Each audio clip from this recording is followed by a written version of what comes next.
What's up, guys? Welcome back to Lockdown Universe, home of the bizarre, peculiar, and unheard of stories of UFO legend and lore. And today we're going to talk about a really interesting story about a U.S. soldier who claims to have shot and killed a 12-foot tall giant in Afghanistan. Now, this article was published by the Collective Evolution in June of 2018. And here are what they report as the facts. There's corroborating testimony that a patrol of U.S. soldiers shot and killed a giant, a singular giant, not a group of giants, just a singular giant, that was 12 to 15 feet tall in Afghanistan and is widely known as the Kandahar Giant. So, this is really interesting because it has a lot of implications on human history, on evolution maybe as we know it, or maybe that it's just an alien that just happened to be near this patrol. Now you would think, okay, well, if it really was an alien, why was it near this patrol? It just doesn't make sense. I mean, you would think they would have, advanced technology, maybe even have like infrared technology to be able to tell where patrols might be so they would stay out of the area, and it just seems kind of strange, but it's not out of the realm of possibility because we have tons and tons of alien encounters for the past century. So according to this report, in 2002 a U.S. patrol had gone missing in a very remote area of Afghanistan. Another patrol was dispatched on a search and rescue mission. One soldier on that patrol described what he saw after coming around the side of a mountain.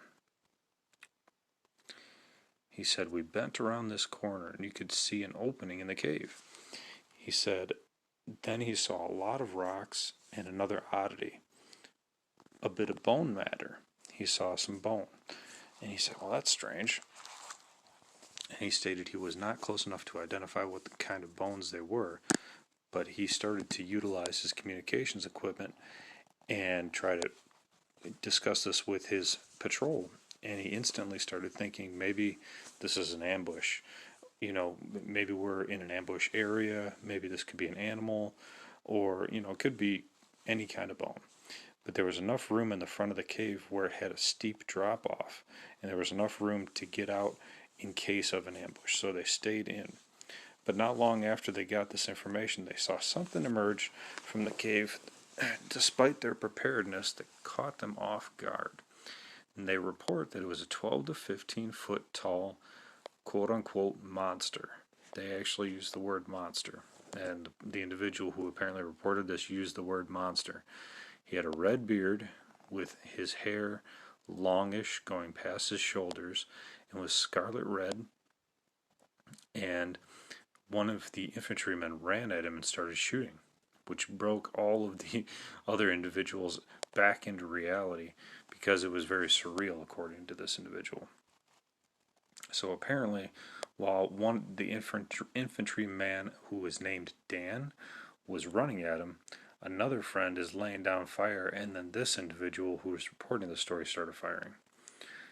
And so they're all shooting this guy, with automatic weapons, not just semi-auto, full auto weapons. And this giant is taking multiple shots to the face, and he's still moving.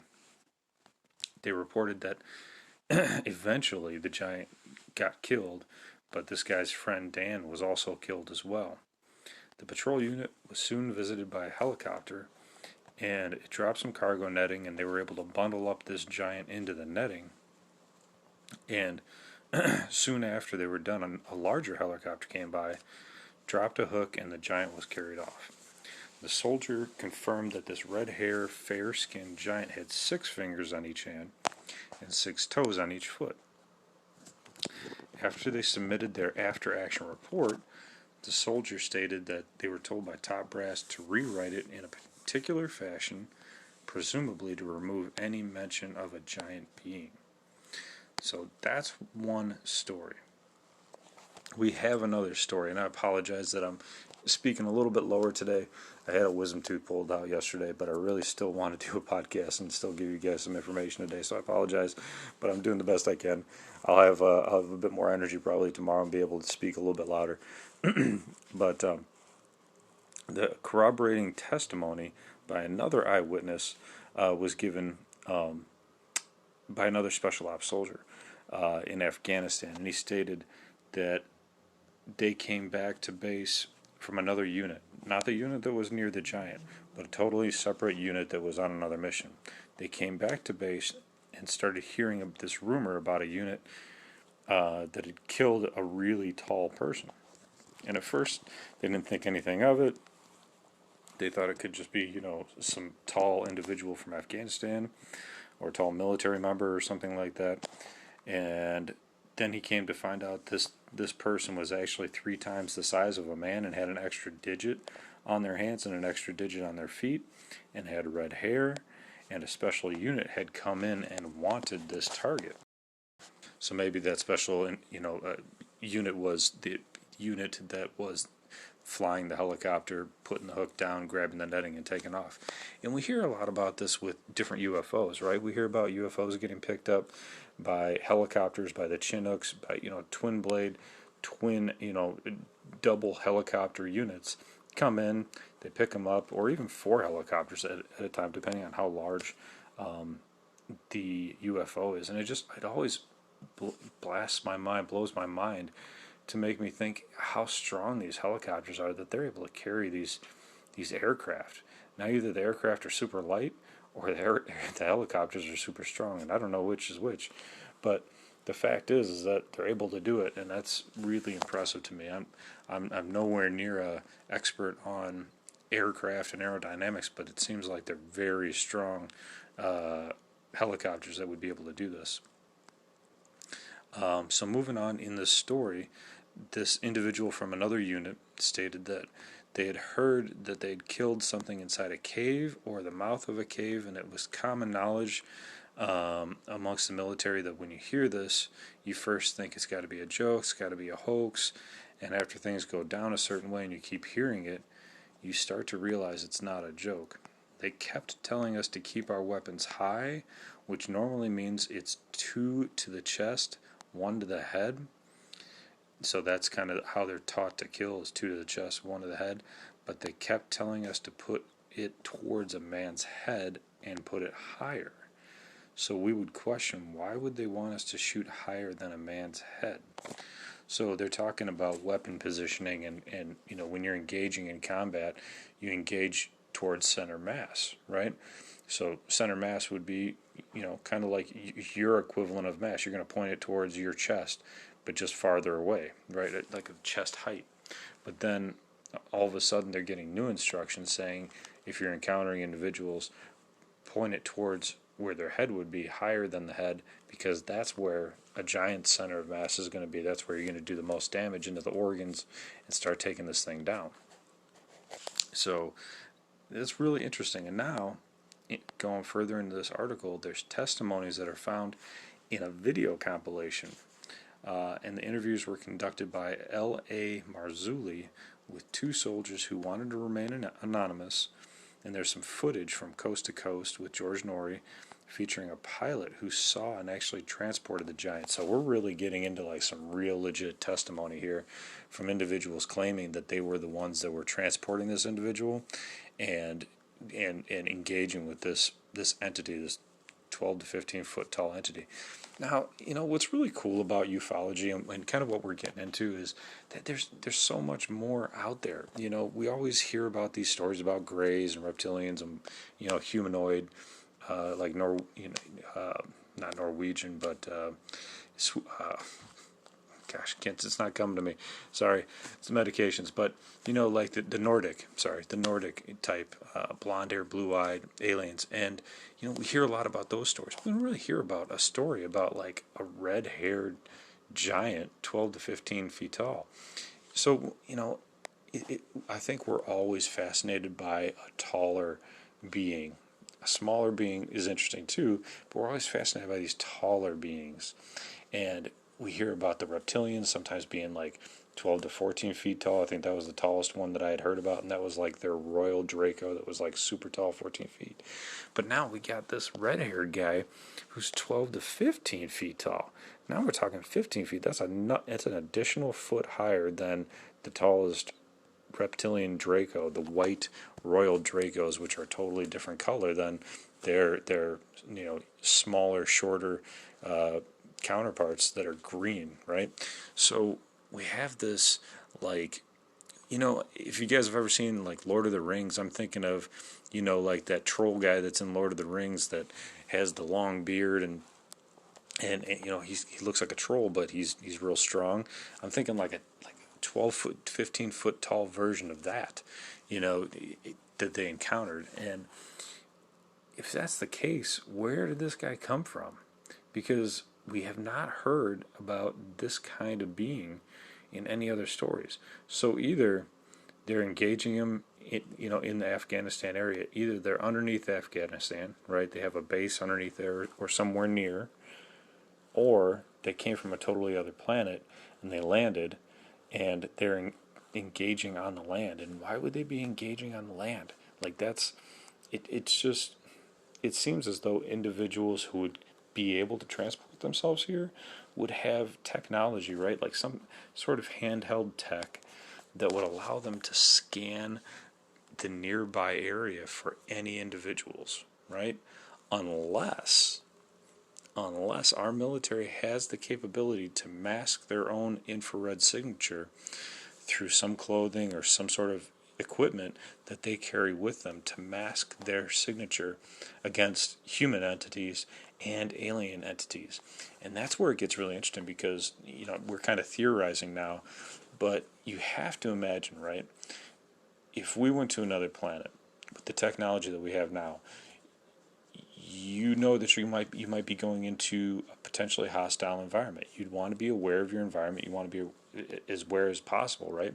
So you'd want to bring along technology that could either give you radar, information about, anything around you, or some sort of infrared technology that can give off heat signatures so you can be aware of any animals that might be in the area, any human-like entities or humanoid-like entities or intelligent entities or any entities coming into your space, into your exploration space, because any entity coming into your space is a threat on another planet. So, it just makes me wonder. It makes me wonder. I have a lot of theories. Could it be that some of these individuals are just dropped off here, and Earth is really kind of like a prison planet in a way, where they're just dropping off individuals saying, "Hey, you're off our planet. You're that bad. You have to go. We're going to drop you off," or are they just individuals who have crashed their ship and most of their equipment is broken, or do they just simply not have equipment to be able to see what's around them or sense what's around them?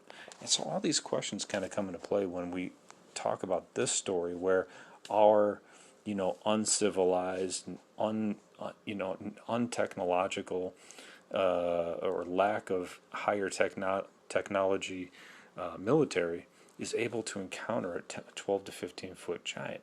It just seems out of character. But again, we've had stories like this, going back to like the Vargina case of 1996, where the three girls encountered like a 4 foot tall, red-eyed, brown alien that had looked sick and it looked like it was confused. And there was three of these little guys around the town, but the three sisters saw one of them, and it just makes you wonder, what is going on? Are these beings crashing? Are they being dropped off? Or are they exploring?